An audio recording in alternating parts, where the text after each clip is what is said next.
I saw they interviewed Trick Williams today. Whoop that trick. Mm-hmm. Whoop that trick. I didn't know he Whoop played for that South trick. Carolina. Give. He sound like he's from the South. Yeah, he played for the Gamecock. What is going on? Welcome back to another episode of Ballers. I'm B Wise. I am doing my thing in MLB The Show Why right now. can't you just say your name? Oh, I'm out. And I'm triggered. This intro took way too long. Oh no, we was talking about Trick Williams. Nah, I'm just kidding. Well, Good to be what back, is going man. Good on, to be back. fellas? How y'all doing? Blessed and highly Let me get our order right. He said blessed and highly flavored. Boy, what you season with? Holy water and I'm gonna start I saying didn't that want to blessed say and this. highly flavored. I like that. Extra melanin. How y'all doing, fellas? It's been a long time no see. An unofficial break. We took a little break now. Yeah, been good, man. Been good. Hey, enjoying life. Waiting for this baseball season to kick off officially. I'm excited. Caught a few spring training games on TV. I'm excited about the World Baseball Classic. Yes, And that's sir. gonna lead right into the regular season. So I'm just, baseball's right around the corner for us. I'm looking forward to it. 162 Yeah. games. I look forward to sitting to that TV every day, Mm. watching my team play. And if not the Yankees, somebody. Because I'm always watching. Trigger took the rubber off. Let's get into it. Lord. Y'all want to start with MLB spring training, or we want to go to talk the Super Bowl? Where we I want mean, to it flow? don't NBA. matter.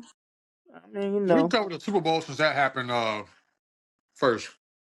All right, let's talk about the Super Bowl. So, congratulations to the Seattle Sea Chickens. They got a Super Bowl victory over the New England. I don't know what that was. I got questions about the whole AFC after what the Super Bowl was. But Seattle post championship, the OC is gone. The running back situation is uncertain. You got Kenneth Walker, contract is up. Zach Charbonnet tore his ACL in January, so that's a little bit uncertain right now. And then they have the championship tax with a lot of those guys who need to get paid and get contracts. So, especially in the NFC West, how competitive it is. Can the Seattle Seahawks repeat? And then on the side of the Patriots, you got Julian Love, who said Drake May was easy to read on all those turnovers. He played like a rookie, and it goes back to our any given Sunday argument. What was y'all thoughts on Super Bowl? What was y'all thoughts on it? What was y'all thoughts on the game? What's y'all thoughts on the Patriots and the Seattle Seahawks post? I was Super not Bowl? surprised at the results of that game. I predicted Seattle to win because the Patriots offense was pretty much non-existent throughout the playoffs. I had a lot of questions about it. The defense is pretty good, but I didn't think they were as good as Seattle's D. And Seattle definitely made their presence felt on both sides of the ball. Neither quarterback played great, but Kenneth Walker III definitely deserved MVP for his performance. I would give it to the defense, just like I would the year before with Philly, because the defense really did impact that game a bunch. But Kenneth Walker, if there was an offensive player like Jalen Hurts who stood out, you had to get the MVP to somebody individually. He was the one to get that. So shout out to him. He deserves to get paid like a top running back because he performed like it. Seattle won to no surprise. I think the Patriots. Everyone's saying they got exposed. I don't feel like they got exposed. I feel like they were the same team that we saw. Their defense just happened to win them, a lot of their games. Um, but yeah, I enjoyed the halftime show. We don't understand people's frustration about that, given that the NFL has always been into doing business. It was a business move. They weren't trying to make a statement or anything. The fact that they did make a statement, goes with that, and that's great that happened. But you're talking about the biggest musical star on the planet, bringing eyes and the audience who probably, a You lot of talking people about who don't Bad watch Bunny? football to that halftime show. So that was a business move by the Yeah, you NFL. talking You about can't, Bad Bunny? That's yeah, Bad Bunny. yeah, can't get mad at them for doing that. So But yeah, the game got interesting, late. It wasn't really all that interesting to begin with. Um, the Patriots tried to make it interesting, but Seattle, they were just too much, and Trigger. I figured it would be. So What did I tell y'all at 7:30? What did I tell y'all? Congratulations, Seahawks. That game was over in the first quarter. yeah, I said they tried to make it interesting, but yeah, it was too far going. Yeah, Like maybe turn the ball over, they were sacking them. I mean, Stephon Diggs was virtually non-existent. Nobody could do anything. Yeah, I agree with Trigger. First of all, Stephon Diggs had a horrible day. It played like shit, and then your ex lady, baby mama left at halftime, so he just had it bad that day. But I agree with Trigger, man. I'm not surprised. I'm not surprised that it was quote unquote boring. I didn't think it was boring. I knew it was gonna be a defensive battle. Luckily, Kenneth Walker was the X factor because Sam Darnold threw for 50%, I want to say, and he barely threw over for 200 yards. He didn't turn the ball over, so that was good. He didn't. I mean, he had a Jalen Hurts type game. But shout out game to manager. Seattle. Yeah, shout out to the Seattle's defense. They proved. Well, I still think Houston had the best defense this year, but Seattle proved that their defense was elite. I wouldn't put it up there with the Legion of Boom, but it's up there. They have a lot of young talent, so they don't have to sign a lot of their young talent right yet. Sam Darnold was locked in, and he's at below market value price. I think that's going to be the new way now. You don't need to pay $50-$60 million for a quarterback. Build around him and just make sure he doesn't turn the ball over. I feel like the old school game of the football of running the ball, controlling the clock, and playing good defense is starting to come back. Um, we have a 17th game, and quarterbacks are nowhere near throwing for 5,000 yards. Where quarterbacks were throwing for 5,000 yards every year in 16 game seasons, and now they're nowhere near close to it in 17 games. I think Mahomes threw for 5,000 yards one year, and that was it. But, it's a new day in football, and I feel like it's a copycat league, and this is what a lot of teams are gonna start doing: building a team, and not spending all your money on 2 to 3 players. And when you got a young killer, Mm-hmm. we coming 2026. Yeah. Yeah, And that's as the far thing. as far as the halftime show, I agree with Trigger. Bad I don't Bunny. understand what the big fuss was about. I mean, me personally, it didn't move me mainly because when he started speaking in Spanish, I lost interest and I was in my phone. So I didn't really see, the performance and the visual. All I just heard was the Spanish speaking. So It was so that's top kind production for me.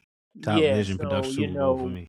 The I story. didn't really see the halftime show, but like at the end of the day, when I went to school the next day and a third of my students are Hispanic and seeing how excited they were, that made me excited. But like I said, for me, it really didn't do much for me. But it wasn't for.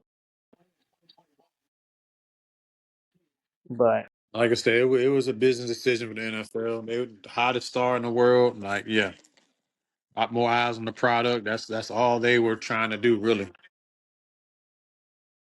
But yeah, I I I, I wasn't really paying attention to it either. I kind of looked up every now and then to see, and apparently the next day a lot of people were breaking down things, and there were a lot of celebrities that were involved in that. Jazz hmm Mm-hmm. Chisholm was in there. who? Apparently, Jazz Chisholm, second base for the New York Yankees. What was he in? The halftime show. Was he one of the trees? I guess so. One of the extras or something, apparently. I know He Lady might have been on the Gaga was stage. in it, and Cardi B was in it, but that's all I heard of. I didn't know Pedro Jazz. Pascal, Jessica Alba. The lady who was in the bodega is like a key bodega in or a key restaurant in New York City. It was a lot. It was a lot in there that if you go back and look at it, is they did a good job. All right. Yeah. And I probably missed some people. Yeah, I definitely missed all of them. Um, But there's no surprise Seattle won that. I mean, they just and Sam Darnold. I think the only impact that he would have had on that game is if he would have lost that game. But I don't think if Seattle was going to win that game, it wasn't going to be because of him. All he had to do was just not turn the ball over, and that Mm-hmm. would have been enough. And that's what he did. Defense Right. played lights out like they'd been doing all year long. Um, and Sam Darnold was kind of just back there, just managing things like Miles said. So Mm-hmm. as long as he didn't turn the ball over, they had a chance. And Drake May was turning the ball over, and that was obviously the difference in the game. Right. Yeah. well, Like I said, the first 3 quarters, I think the first 3 quarters there wasn't even a touchdown scored, if I'm not mistaken. Yeah, it was all field goals. Yeah, On unless the I think he Seattle scored that side. touchdown late in the third quarter, but it won't, I mean, they was talking about has there ever not been a touchdown in Super Bowl history? And it was looking like that, but it got a little exciting in the fourth quarter, but it won't nothing I won't surprise. But for the casual NFL fans, they thought it was boring. But for me, I love defense. I enjoyed it. So I think Yep. defenses it are was coming back. it's a good game. I think I think the Panthers going to the deep playoff run next year. That's all I got to say. But I agree with you, Miles. I think defenses are coming back, and offenses, as long as you can just, like y'all say, hang on to the ball, like Yeah. just get first downs, get 5 yards on first down with a run game, getting second and short, third and shorts, convert fourth downs when you need to, and go win some games. I think that's gonna go away too. All those fourth down conversions because I mean, it was horrible this year. Detroit probably lost 3 games off of going for it too many times. That's Dan Campbell for you. Yeah, so hopefully he's gonna, I think he lost the NFC Championship game 2 years ago because of going for it so many times. Yeah, That I, you got to do away with analytics, man. I just it doesn't tell the whole story. Yeah, we say that, but I look at the Los Angeles Dodgers, and I know it's two sports, but the Los Angeles Dodgers are the most analytical team in sports, and they won back-to-back World Series. So maybe it's not a bad thing as we think it is. But I agree. I like to feel. I like to, go with my gut and what I'm I'll seeing be with right my back, fellas. eyes, rather than what my stat book is telling me. But there's something to it. Like everybody is just salivating over it, and they swear by it. I mean, it's like the Holy Grail. It's like what did these stats say in this situation? Oh, this is what we're gonna do. They take themselves completely out of it. They just go by what the numbers say, Uh, what the yeah. percentages are. That's facts. Hey, we got an analytics guy too, so it might mean something. A lot of these teams in the playoffs got analytics people, but let's keep it moving. Speaking of analytics, Trigger, I might have to get you turned down a little bit in the background. I don't want it to Uh-oh. get copywritten. Miles' device storage is running low. Uh-oh. What should I do? All right. Log Staying in the off. off season, we got the combine coming up this week, and I got Dave Canales and Dan Morgan speaking tomorrow. But let's start with your Cowboys. Is Jerry finally getting out of the way? Flus is fired. Parker hired as a DC. Shoddy was at his side at the presser.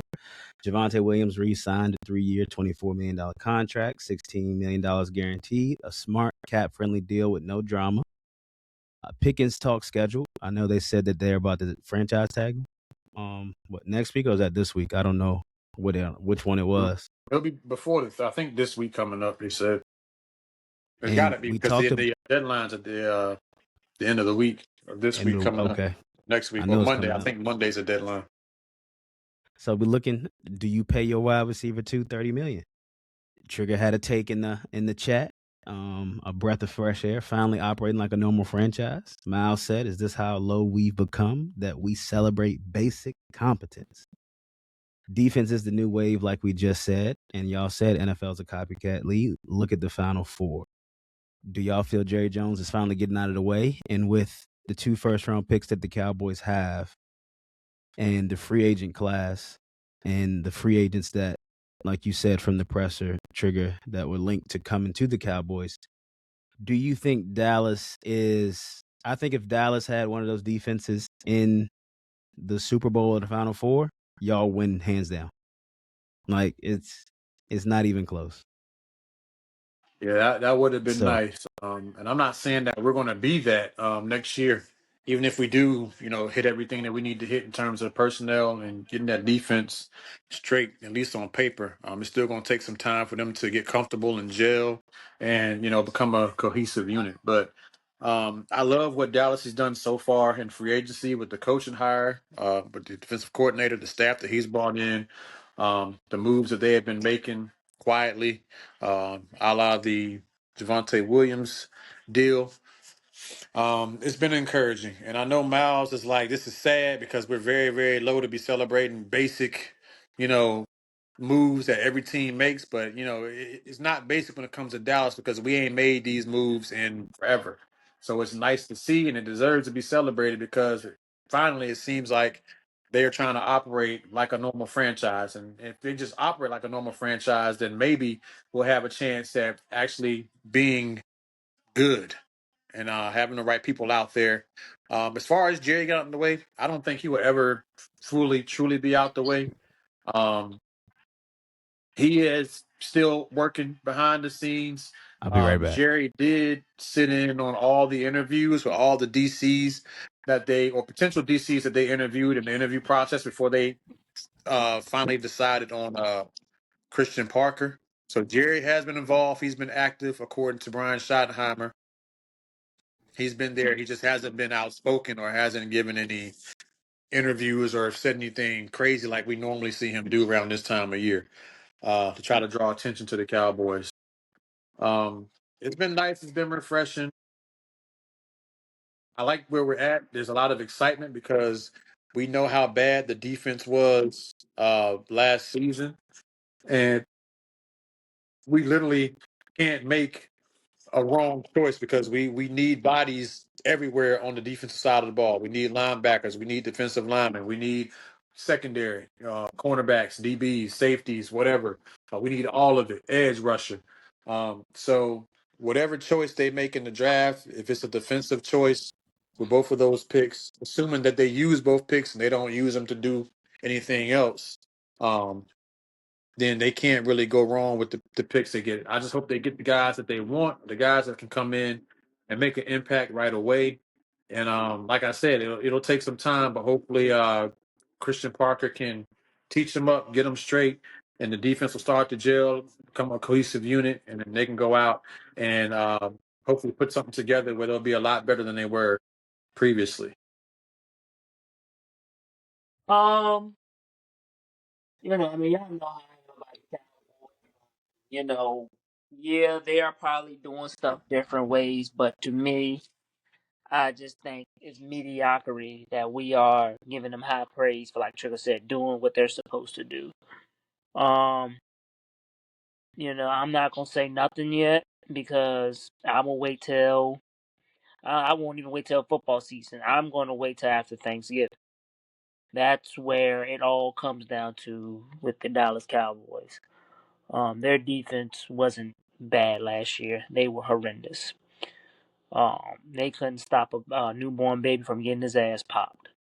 That's how bad they were. I think they need to take the book out what they did back in 2013 and 2014. 2013 they had a similar horrible defense, and in the following year they put they put the hands of the football game into that offensive line, where they ran the ball to DeMarco Murray, just ran it, and then Romo would throw it to Dez and Jason Witten. They led the league in time of possession and field position. They kept the defense off the field. The defense was rested, and the defense was average. They were 15th in the league, but they were number one in turnovers. And that builds success. They were undefeated on the road that year, and that was the Dez Bryant caught it year, where to me they were the best team in the NFC. They were the only team to beat Seattle in 3 years, in those 3 dominant years. But I think that's the route that they have to take. Um, Anything else is going to be unsuccessful. That's why I'm all for not paying George Pickens. He has done next to nothing outside of his contract year. To me, I don't pay attention to contract year. I think contract year is false advertisement. Of course, they're going to work hard and play hard their contract year. They're trying to get paid. But I look at what did they do prior to their contract year, and to me, he has done absolutely nothing. And my thing of it is, if you give him $30 million, he gets his money. Is he still gonna work hard? Is he still gonna put in the extra work? What is his mindset? And after what I saw in Detroit, I don't know.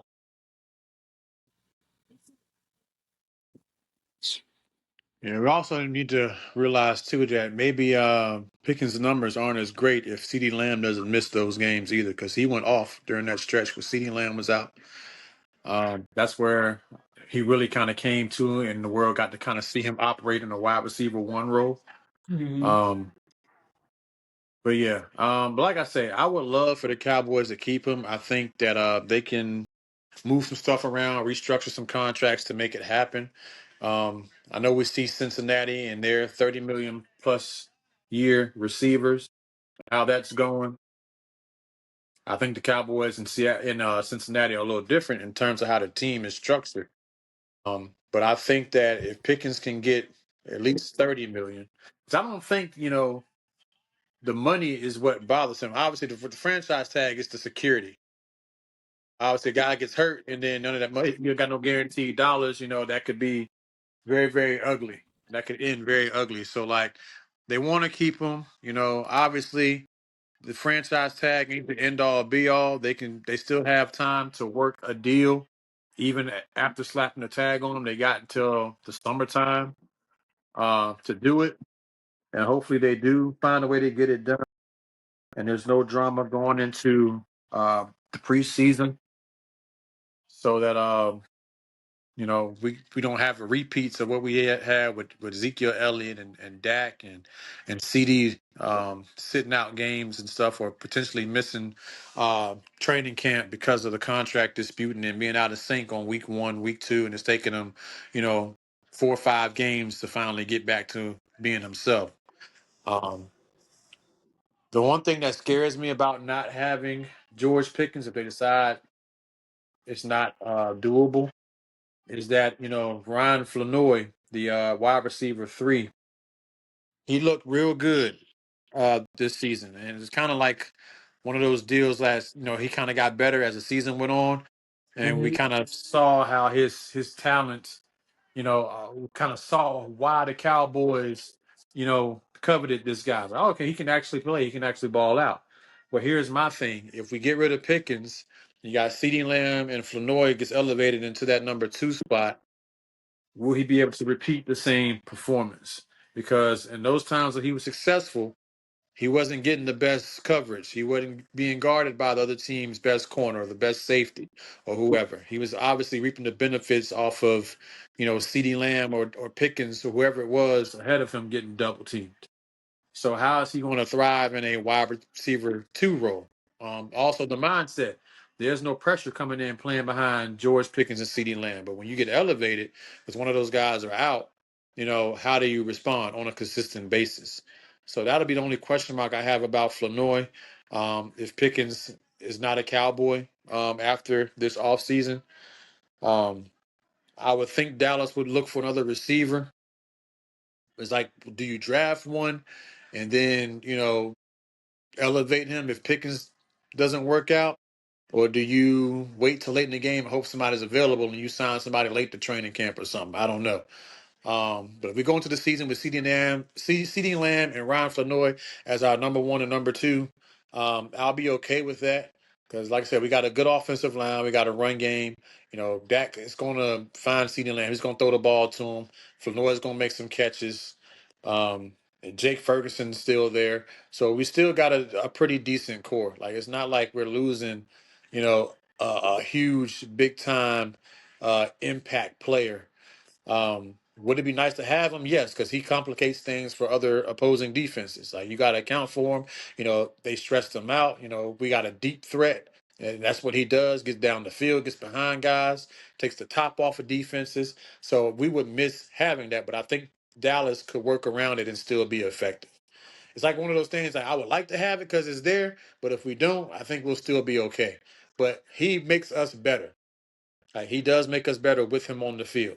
Um, it'll be a slight hit if we don't get him back, but I think we can be fine and still be okay. Or maybe I'm just trying to convince myself that we will be. But I would like to see this get done. After watching how the Eagles do things with little cap money and how they get by with paying their receivers. I mean, the Bengals did it. They got a terrible offensive line. Dallas, I think they can do it. They got a better offensive line. I think they can make it happen and make it work. And if you're going all in, yeah, the cap might be messed up later down the road. But if we put it together a team now and we go all out now, we win now, it'll be worth it. I'll take one Super Bowl victory and be mediocre for the next 10, 15 years. We just need to get one. We tired of living off the '90s success. We need one now where we can click on YouTube and see a victory. We ain't got to put in no videotape or VCR. They don't make VCRs no more. We gotta change that. So I'll take them busting the cap and being in financial trouble if we can win a Super Bowl in the next 2 or 3 seasons. And that's the thing, for like you can be in finance. Like look at the Rams. They was building off of free agencies, this, that, and the third, and won the Super Bowl. They blew it all up, and now they're back to what they're back to being one of the best teams in the NFC. And if it wasn't for that controversial 2-point conversion, if that ball goes forward, they might be the Super Bowl champ. I think they win, and it's a better offensive game, and it's for both teams because their secondary is not that good. Yeah, if the dude, I'm just can't remember whoever deflect. I don't know if defender. I don't know if the ball deflected off the helmet of a Seahawks player or a Rams player deflected. If that ball wasn't touched by anybody, the Rams are Super Bowl champions. It's crazy how football is literally a game of inches. Not feet. Yeah, inches. I mean, damn near centimeters. I don't know what's smaller than a centimeter. A mini centimeter. Millimeter? Is it a You millimeter? said a Right? mini centimeter. Hey, you are educated, brother. A blessed and highly flavored and a mini centimeter. I meant to say a millimeter. My fault. But yeah, it's My crazy. boy, man, the myth, the legend. But My boy Mouse. but that's I just think the cap that might be overrated because you still see teams over the cap year after year after year, but they're signing this player, that player, and I'm like, how the That's fuck what are they? I'm saying. Like, why Dallas can't sign Pickens? Everybody else seem to be saying, fuck the cap. We're going to get who we want. Mm-hmm. That's So, what the Dodgers do. well, baseball there is no salary cap. I know. But I'll just say that. They pretty much be like, fuck it. We're going to sign whoever deferred till fucking 2070. Shohei ain't Right. going to start collecting his millions till 2070, y'all.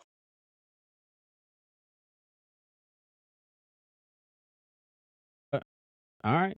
Y'all mind if I get into the Panthers a little bit? Go ahead, do your Go thing. ahead. I got some prepared.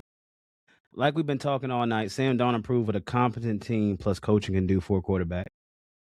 I feel Bryce Young is going to be on his redemption arc. And what does this offense look like around him? So, what I got going into Bryce Young year 4, the Panthers are entering 2026 with momentum. Coming off an 8-9 record in their first playoff appearance since 2017, a wild card loss to the Rams. Bryce Young's stats this year was posted a career high in completion percentage with 63.6%, a career high in yards with 3,011 and 23 touchdowns. I know it's not mind blowing, it's not breathtaking, it's not out of the number waters, but this is what happens when he's finally got a number one passer. You look at what Dak is doing in Dallas with 2 number ones. Bryce finally got a number one, like we were talking about, a halfway competent defense, and we got to a wild card game. All right, I well, think here's we the were thing ahead with of schedule this McMillan. year. I think we got pretty lucky. There's a thing called a sophomore slump. They got film on him now. You know, the film on him in college was he couldn't separate. I don't know. He You think he separates in the will? NFL. He's separating the NFL. All right. And he's gonna get the calls next year. He's gonna get them calls next year. That offensive pass interference that won't OPI. He gonna get those calls next year. He's gonna see rookie of the year. And that's Okay. why he got. You saw him throw the guy. You saw him throw the guy. That was separation. Get up Hey, off of me. hey, that definitely, he definitely separates the NFL. I saw that Dallas game. Yeah, he saw it. Yeah, yeah. He said tween Man, tween. he had plenty of separation in that game. But I Plenty of agree with you. The separation. sophomore slump. I think that's why we got Jalen Coker. We got T Mac. I'm sorry. We need a tight end. That's why first round I may be looking at tight end. I may be looking at tackle, and we'll see. Edge. I got a lot in the first round. I'm looking at, but under year 3 of Coach Canales, the offense has stabilized, but it's not consistently explosive. The Panthers this year were so consistently inconsistent, and that's why the record speaks for what it was and what we got into. I mean, it was win loss until the end of the season, to where we lost, and still got into the playoffs. So we need to evolve from functional to dynamic, and I think that's what the hiring of Darrell Bevel is gonna try to help the offense do. We hired Darrell Bevel as the associate head coach and offensive specialist. Bevel and Canales previously worked together for 7 seasons in Seattle. Canales views Bevel as a mentor. Bevel is expected to serve as a senior offensive voice to support Canales and offensive coordinator Brad Izik. His primary focus will be quarterback development, accelerating Bryce Young's process and efficiency in year 4, because we have to see it. I mean, we still got the 5th-year option where Bryce will be playing for $27 million, I believe. So that's a good contract. And I think for Bryce Young going forward, depending on how this year goes, I think $30 to $45 million is where, maybe 50, but no more than that, because big ass gap, $30 or $45 million. if he gets to the playoff again, and he gets to the NFC Championship, then I got to give him 45. Okay. If That's fair. he goes 4-16, I mean not 4-16, 4 and whatever 12, 13. 4-13, like it depends on how it looked. So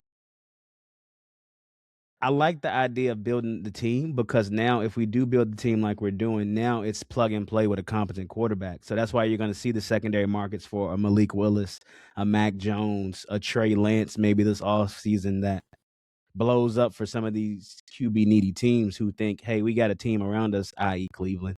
We just need a quarterback to drop in. But Cleveland, you still got Deshaun Watson, Shedeur Sanders, and I don't know, getting off topic on that, but Darrell Bevel brings decade experience in play calling the Vikings, the Seahawks, the Lions, the Jaguars to help refine the offensive scheme, while Canales is expected to retain play calling duties. Bevel provides a trusty safety net if Callis decides to delegate that role to focus on more head coaching duties. Despite the playoff berth, the roster has clear holes the front office GM Dan Morgan needs to address in the 2026 NFL draft and free agency. Offensive line tackle uncertainty.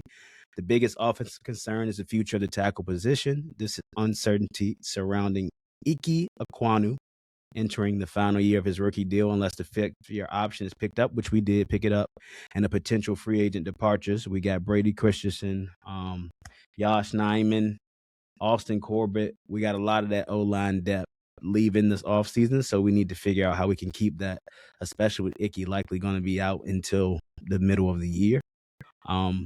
I'm not against taking a tackle in the first round, in the first pick, especially at pick 19. If we take a tackle, he can play for Icky at left tackle, and then when Taylor Moden retires in 2 years, you got one of them can switch and play right tackle, and your line is still in place for the next 10 years, like Taylor Moden has been for the last 10 years. So I think we got a lot to think about right there in the first round. Wide receiver, tight end. Again, we need more weapons.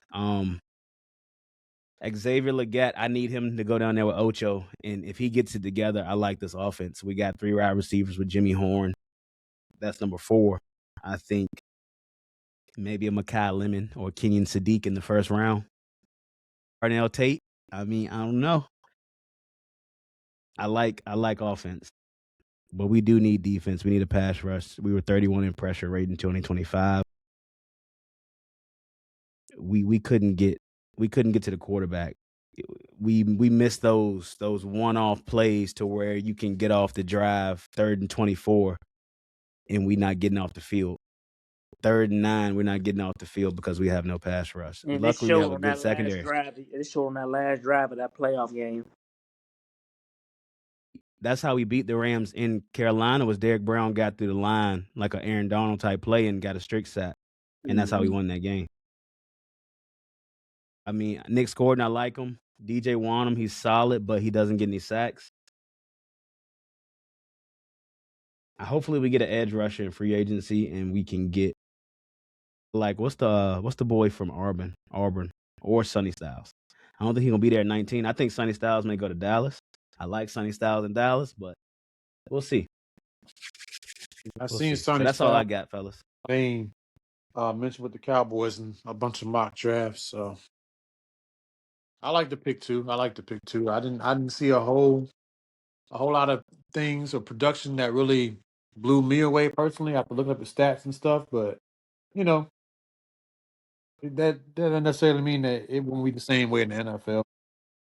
It's the intangibles. Yeah, 100%. So, but I would Well, not be mad at that pick. we spent 36 minutes in football, a little bit more than I wanted to. So I'm gonna cut my last question. I'll save that for next week. But I want y'all to fester on this question. I'm gonna ask y'all next week. Falcons finish strong. They put Carolina in playoff position. Is the pressure on KOC to win now in the South? But y'all want to go to MLB or NBA or MLB? Oh my God. What's up with Trigger? Because I know he's the MLB guy. It's up to you. What you want to do? We can Let's go do to MLB. We basketball. can hit MLB real quick. MLB. Oh, we Okay. do basketball. We do Basketball. basketball. Let's do basketball. All right, let's hit it. Let's All go. right. Let's So go. I got some lead-ins, and then we can go from there. All right. So I watched the Celtics versus Lakers last night. That was a blowout. Shout out that Pat Riley. But when does Tatum come back? Do you play him on a playoffs minute restriction? Are they still the favorites when healthy? Do they need him for the Celtics? Late season surges. Golden State beats the Nuggets with 9 healthy players. Are the Warriors relevant again? The Hornets. What are you seeing with them? And other teams pushing for these final playoff spots. And then I had the MVP race. I got Joker versus Shy versus JB versus Cade. Who has it right now and why? And then the NBA All-Star Weekend recap. So we can start with any of that y'all want to start with. I'm gonna start off with Tatum. If I'm Tatum, man, this Damn, you is don't love this not. man Cunningham. My fault. No, yeah. I'm gonna get into it. If I'm Jason Tatum, man, I'm sitting out this year. You still have a long career to go. Yeah. Don't risk it on this year. I'll just sit out. The Celtics are doing good. Just rehab and come back in 2027. There's no need for you to rush. Come back and do whatever. Just wait. We have seen Achilles injuries. I'm not gonna sit there and say Achilles is the equivalent to concussions in the NFL, but NBA players need to take Achilles injuries a little more seriously. I would treat it like Tommy John. Tommy John is what, 18-month recovery. That's what I would do. In 18 months. Yeah. It's interesting is a lot of them are coming after a lot of calf strains Yep. when that muscle's overworked. Yep. That's like a precursor. The calf strain. Mm-hmm. You keep going on, and it's like Achilles is next. Mm-hmm. While they shut down Giannis, strain his calf. It's like, oh, take all the time you need. Right. As far as All-Star Weekend, I did not watch it. Here's my thing. Blasphemy. People complain about the dunk contest. Here's my thing. doing a dunk every year, I don't think people realize how hard that is. Do you know the U.S. population of people who can dunk is 1%. One. You're not gonna. There's going to be a 3-4 year drought when you're gonna have horrible dunk contests. You got to be patient. The last one we had was what, I think 2021, when Derrick Jones Jr. won with him and Aaron Gordon, when Aaron Gordon got robbed again. It's not going to be year after year after year where you have great dunk contests. And the one dunker they did have, they don't bring him back no more. These NBA players, they can't sit there and practice dunks. They have to practice their game. Whereas Matt McClung, that's especially all when he they do. found out the day before. Yeah, they find out like 2 weeks before, All Star Weekend. Like, I at think least that give him more I time. thought the Heat player said he found out like the day before. Yeah, Oh, Rashad Johnson probably. said he's found out a couple days before it happened. Yeah, give him a month or something to practice. It ain't like Mac McClung when he's doing this. Like, this is like his profession. Like, all he do is practice dunks. Hell, bring him back if y'all want to see great dunks. Bring street players. Um, Yeah, but bring the celebrities back from other sports like yeah. they used to do back in the day. But like, I don't understand why the stars don't compete in the dunk contest anymore. Um, Maybe we just don't have any stars who are high flyers like we did back in the day. A lot of these stars are shooters. They're not high flyers. I don't know. I think the last All Star we I seen think won the Ant could dunk do it. contest was what, John Wall, I want to say, He but going back. yeah, it was back 2013 he won it, 2014. But yeah, I heard they said the All Star game was great. They said it was great. I don't know if NBA players was just tired of hearing about fans complaining. It was Are great they to the gonna? last game. Okay, I don't know. Are they gonna put in the same effort next year? You don't know, but All Star Weekend is not what it used to be. I remember we couldn't wait till All Star Saturday night. That was like the highlight. Now I'd be lucky if I even watch it now. So I know they said, oh, I the thought attendance NBA All won't Star be. Weekend was good. Huh? What you No, I say? said I thought it was good. I didn't see Sunday because I had a game myself, so I missed the Sunday portion Mm. of it. But I heard very good things about the competitiveness, and I saw the highlights, and it looked like they actually competed. So I do like the format of having the world versus, because Anthony Edwards pretty much summed it up. Like, they interviewed him, and he was like, everybody talking about how the Europeans are better than us, and I really took that to heart or whatever. They definitely, that competitive edge you saw on Sunday was because the American players were offended, that the Europeans were better than them in a sport that was invented in America and by Americans.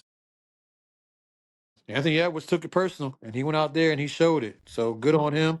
Wimby, being one of the world players, came out there and was like, I'm gonna play hard. I'm coming right at him. And that's exactly what he did when he started off that game. And the way he came out, like, just he had a mission, or he was on a mission. So I love the competitiveness that I saw on Sunday, based on the highlights. Positive feedback. I thought the dunk contest was pretty good. Obviously, I don't think it'll ever be like the one we saw with Aaron Gordon and Zach Levine, or Aaron Gordon and Derrick Jones Jr. But it was good, and I agree with Miles. Like, it's hard to come up with something that no one's ever seen. Every single year. It's like, how much more different can you be? How much more can you do? Like, we've seen everything. Like, you go back and look at old dunk contests from the '80s. Look at all them basic dunks they were doing, and how those crowd was just in so much. They were awestruck by these basic dunks, and it's you know elevated over time. Like, the game has evolved. Dunking has evolved. So as the years go on, people are coming up with newer things to do. They're getting more creative to the point where now it's like, I don't want to say they're running out of things to do, but essentially that's pretty much what we've gotten to. And that's why we're not seeing like the same we don't have the same excitement that we used to have because, it's getting a little repetitive now. But yeah, I think, and I think Stephen A. Smith had said it on First Take last week. I think I would be better off if the 3-point shootout closed the show instead of the dunk contest. That way, you know, when something is the main event, like with wrestling, like you put your best on last, right? So that's what people pay the big dollars to come and see. This is where they're expecting to get their money's worth. This is where the show is at. So we're gonna put our best event on last, and that's going to make everybody happy, fulfilled. And this is what the people came to see. We're gonna make them wait for it, whatever, whatever. And you hate to do that to a crowd or to an audience, and they get to that moment and it's a letdown. So because the dunk contest is not what it used to be, and it's been hard creatively on these NBA players to try to come up with something new every single year. Maybe if we put it in a spot where it's not as prestigious, like if it's not going on last on Saturday night, if they started off with it, or even if it was the middle event, people wouldn't expect so much from it, and that'll kind of temper their expectations a little bit. And then maybe when they do some of these dunks that we see, maybe they'll be more awestruck by it because it's not thrown on the audience to be like, okay, this is the main event, this is going to be great, and they have these high expectations and then they don't meet them. So if you just lower the expectations of the dunk contest by putting them on first or in the middle of the show on Saturday, then the audience's expectations come down. And that makes it easier for these NBA players. There's less pressure on them. And some of them might even take it personal. Like, oh, the dunk contest, they don't think we can, put on the show. They done took us out the main event spot and put us first. They done put us second. So we're going to go out here. We're going to tear the house down. So it's like, it can be competitive from that standpoint for these players. So I think if they take that NBA dunk contest and they make it the first event on All-Star Saturday or the second event and they put the 3-point shootout on last, I think everybody wins. I think it'll be smoother because no one's expecting it anyway, for them to be great. So, like, just go ahead and put them on, get them out the way, and everybody's expectations are lower, so they're not, expecting this big deal based off where they're at in the show, and they might do something good, and the crowd might be like, "Oh, I might be actually into this. Like, I'm enjoying this dunk contest. Like, whatever, whatever. Maybe they should go on last. So like." I don't know. Adam Silver's been pretty good about switching things up and trying things and doing these different formats and stuff. And I think, don't be surprised in the next few seasons if they decide to take that dunk contest and make it the first event on Saturday night or the second event. Like they do the Rising Stars Challenge or whatever, and then they do dunk contest, or they vice versa, and had a 3-point shootout last. What is your Unless thoughts they of do the maybe? I'm sorry, Wise. What is your thoughts of maybe doing it how they do it in the Olympics? Have the dunk contest every 4 years, and I like that. it'll build up the excitement. Well, I mean it's 2026. Say you start that in 2028, then you won't have it from 2029 to 2031, and it builds up that excitement, and it gives people, participants, time to actually practice dunk. Yep, that's true. The only two things that come to mind right off the bat with that is if every 4 years, you're worried about age of some of the players yeah. too. Some of the guys right now who are super athletic, they get injured, hurt, or whatever, then they obviously lose out on that opportunity 4 years later. Also, if you build up for 4 years and you come and you underdeliver, that would be a massive failure too. So you would think with all that time they would have a chance to come up with something and be, give the crowd something that they would enjoy and do something creative that no one's ever seen before. And they might come in and lay an egg, and that would be really bad. Like you made us wait 4 years for this. Like think about like a bad sequel to a movie that you've seen that you had to wait for months, years, and then they come out and you like, what the? I waited all this time for this trash. So that's my only feel with the dunk contest. Like I like the idea though, because it do give them time to kind of like be more creative and all that. But if it do go sideways, you know that you might not be able to come back from that. That's true. That is true. Um, Let's wrap it up. I guess the NBA with this one: Joker versus Shy versus JB versus Cade. Who y'all got right now and why? If that's Who the or y'all got somebody else. who the hell you think I'm voting for? Joker. Nah, Cade. CC. Cade, right? That's your guy. Yeah, you gotta Man, rock with your guy. I CC Sabathia. told beginning in the beginning of the year, I said Yes. Detroit would have to, this is the time to, take it home. I didn't see this coming. I didn't see this coming. Where they are a couple games. I don't know. They might have a better record than OKC now. I can check on it. They might. I mean, and if they don't, they're only like a game or two back. I didn't see this. They have no weaknesses. The only thing that scares me is late in games. They struggled to close. They I watched the game against Charlotte where they, almost blew that game. I think that was the game where that brawl happened. Um, Pistons have the best record in the NBA. yeah, I didn't see 42 and that. 13 to 44 and 14. Well, they have the best winning percentage. The Thunder have more wins by 2. Yeah, but I didn't see that. So, 40, we say 42 and 13, what's that, 57? Yep. So what, they got 25 games more to go? Yeah, Yep, finish it's not a strong. lot. Season winding down.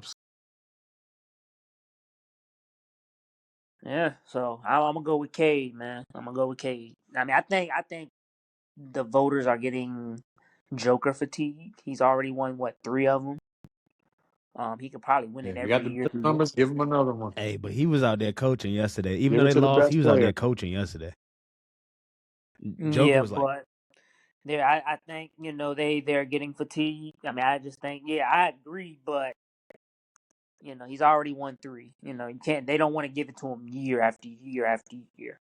Jordan only won like 5. Lamar If, Jackson in it, the if, it, NFL. if his numbers are better, then that's what MVP should be. It shouldn't be made. Damn, we're getting tired of this dude winning them all of a sudden. Let's give it to somebody else so they feel like they doing something. Like if he winning, he winning.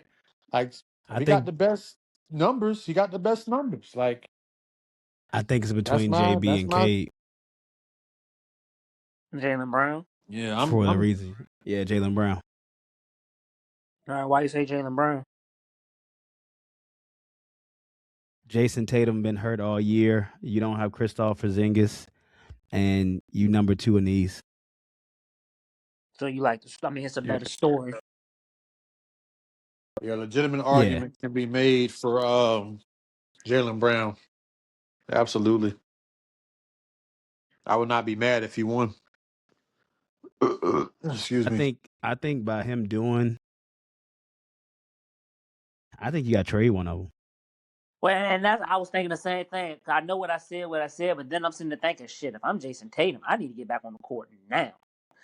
Yeah, Especially yeah. if they go deep into the playoffs and I'm not If playing. they win a championship without you, Oh yeah. If oh they win my a god, championship, he's gone. Yeah. Oh yeah. I'm trading because God forbid, like, look what I can get back for.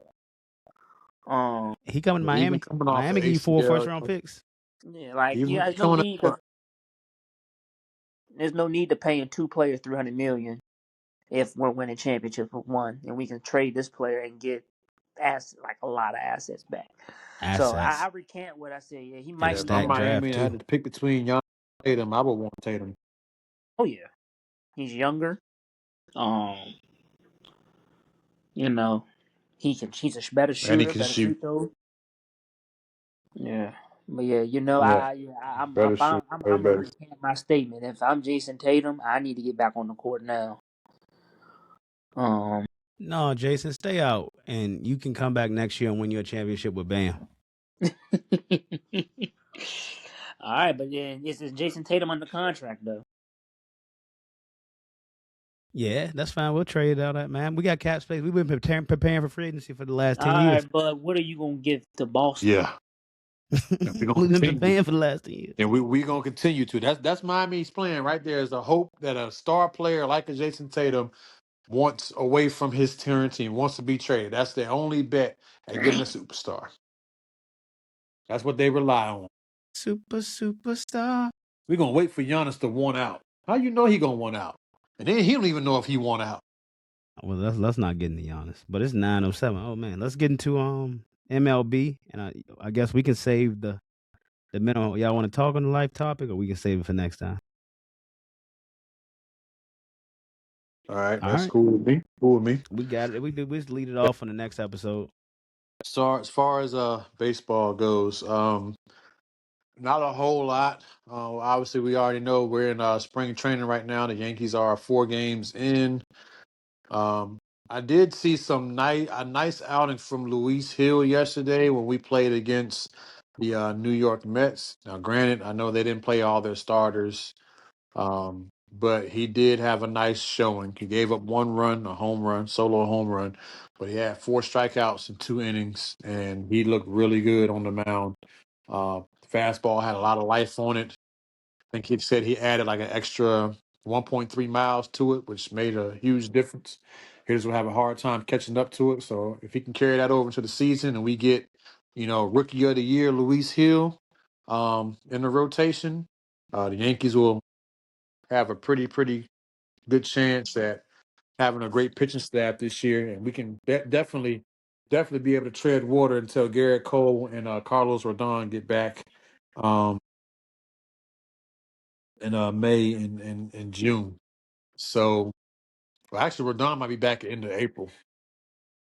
So, but anywho, yeah, the Yankees. Aaron Judge has played in 2 preseason games, and he's done Aaron Judge things, preparing for the WBC. He's looked great. No other starting pitchers I think have played so far for the Yankees. Only Luis Hill. All the other guys who have started, I think, have been like bullpen guys. Um, Well, Ryan Yarbrough, he did start today. He might be a starter up until Rodon and Cole get back. He had a pretty nice outing, gave up 1 run. Um, yeah, I mean, nothing really My else bad, going on. Miles. I haven't really seen anything from the Yankees prospects. Um, but our starters like Aaron Judge played well. Cody Bellinger just played in 1 game. He did well. Um, I don't like Trent Grisham being our leadoff guy.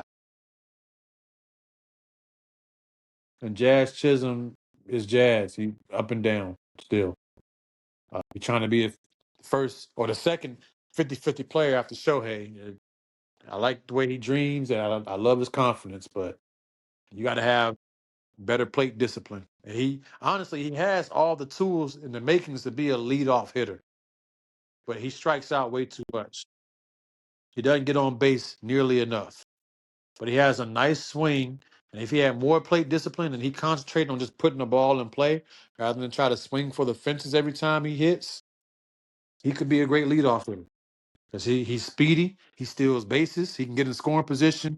And, guys like Judge and Bellinger can come up and hit him home. Like, that would be ideal. I would love for Jazz Chisholm to be our leadoff hitter, but we got to get more plate discipline. So I don't see that happening. But I do not like Trent Grisham in that spot at all. And outside of Cody Bellinger leading off, I don't really have any other options for the Yankees as far as who I want my leadoff hitter to be.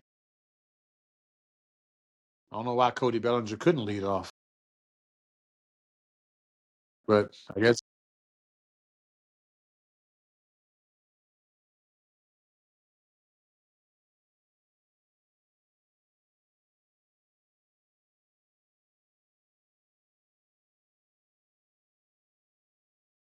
yeah,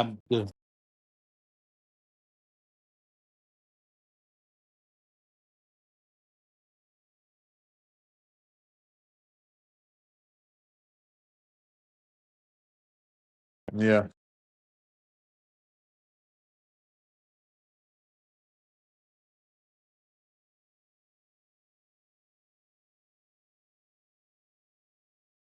yeah.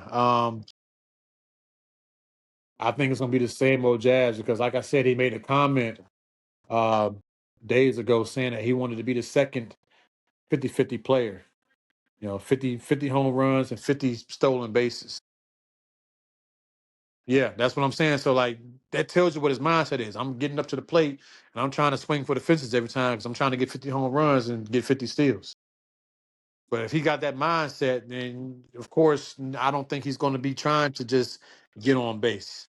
He's trying to hit a home run every time he goes up there. But I think he can because he's shown that he can. Like if he needs to just get the ball and play, he can do it. He just chooses to want to get the big swing and hit the home run ball. And now, granted, the home run ball in the majors, if you can do it enough, you will win a lot of games, especially if you got men on bases.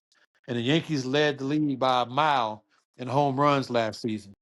And they scored a lot of runs. They led the league in home runs and they led the league in runs scored. So the offense was there. That was not the issue.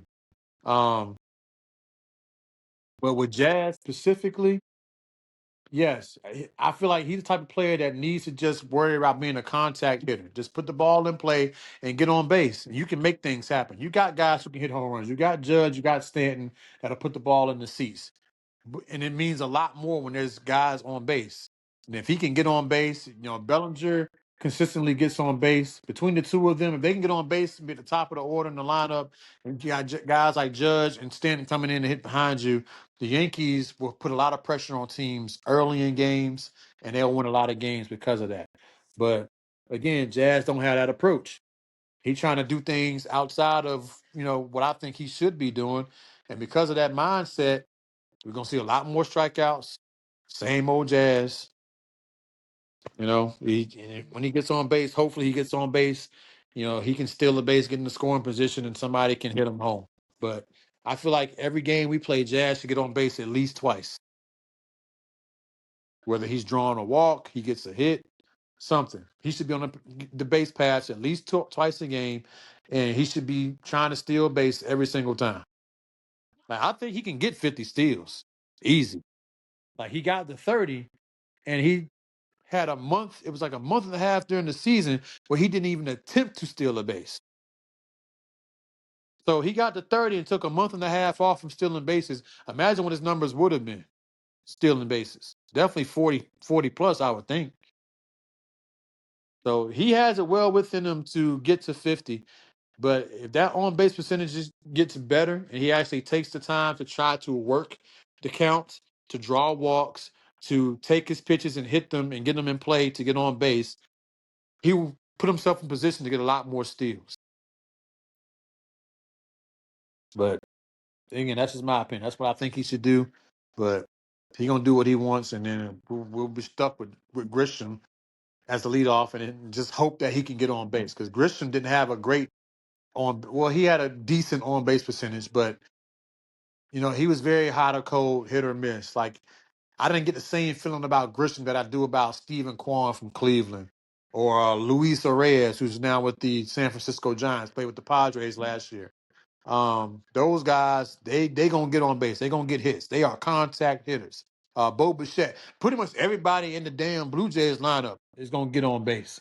Like those are the type of guys that I want right there. Like just do what the game needs you to do. Don't try to step up to the plate and hit a home run every time. Just get on base. If we need a guy to get on base, if we need base runners, just do that. Don't try to do too much. Just do that. Let the guys behind you that can drive you home come up and do their thing. But yeah, that's all I got. I haven't really been keeping up with the other teams because I know all the main players, most of the star players, they're not playing everyday pitchers, everyday fielders, all those guys. But like I said, I've been watching the Yankees, and I haven't really seen anything so far that's jumped out at me other than Luis Hills um, yesterday. He looked good for 2 innings, or the 2 innings that he pitched, and I'm hopeful that that carries over into the season. But as far as everything else goes in the New York Yankees, man, we'll see. We'll see. I think they have the pitching to keep them afloat until Cole and Rodon come back. We basically got the same team that we had last year. Same batting order, same players. The only difference is we got Giancarlo Stanton healthy to start the season because we got him halfway through the season last year, and the man still hit like 20 home runs. So If he can play the way he did last year, the second half, he can maintain that for a whole season. He'll be dangerous for us. Obviously, we'll get Cole back. We lost him completely last year. We'll get him back. Um, Plus all the guys we added at the deadline. Had a full preseason with the Yankees. Our new closer, David Bednar. All the guys we brought in from the Rockies. Ryan McMahon. The reliever, Jake Bird. They done worked him out, got him straight. And then they signed another Rockies reliever who did terrible in the preseason game yesterday. I forget his first name. His last name is Shavili, something like that. Throws it really, really hard, but he got rocked a little bit. Pause. Hopefully, they're just kind of working the kinks out with him, and he'll be decent for us. But yeah, even though we got the same team, most of the guys on our roster we picked up halfway through the season last year, and we're getting Cole back. So technically, we're kind of, we're a little bit different. We're healthier. We're a little bit different. So that same team that had tied for the most wins in the American League last year, without Garrett Cole, without all those guys we signed at the deadline, halfway through the season, and Giancarlo Stanton healthy from the get go, it does feel a little bit different in that aspect. But we'll see. I still think the Yankees. I'm not sold on our bullpen. Like we lost Devin Williams, lost Luke Weaver, and we didn't really replace them. So I don't know how that's going to look. It'll be better once Cole and Rodon come back and you take a couple starters out and put them in the bullpen. But I don't know how that's going to hold up. So that's the only thing that I'm really worried about at this moment. I'm not really worried about a starting pitching anymore. I think we'll be fine. We got the same team as far as our batting order and everything. I think they'll be okay. But I'm worried about the relief pitching. That's my only thing.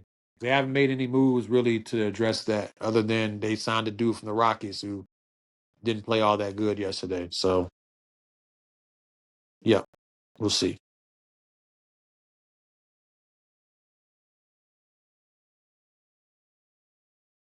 We will see. We will see. All roads lead to Fenway. Yep. Fellas, what's your final words for the evening? Oh, you getting them in? I did 102 this morning. I had to show.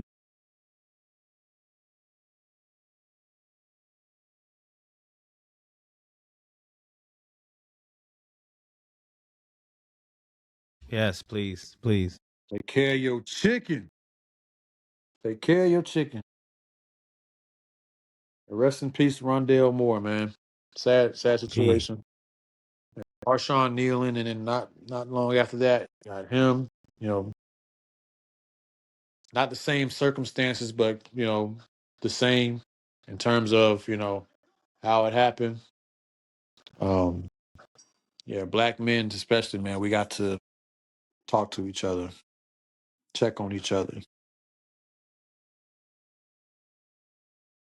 Yep. absolutely.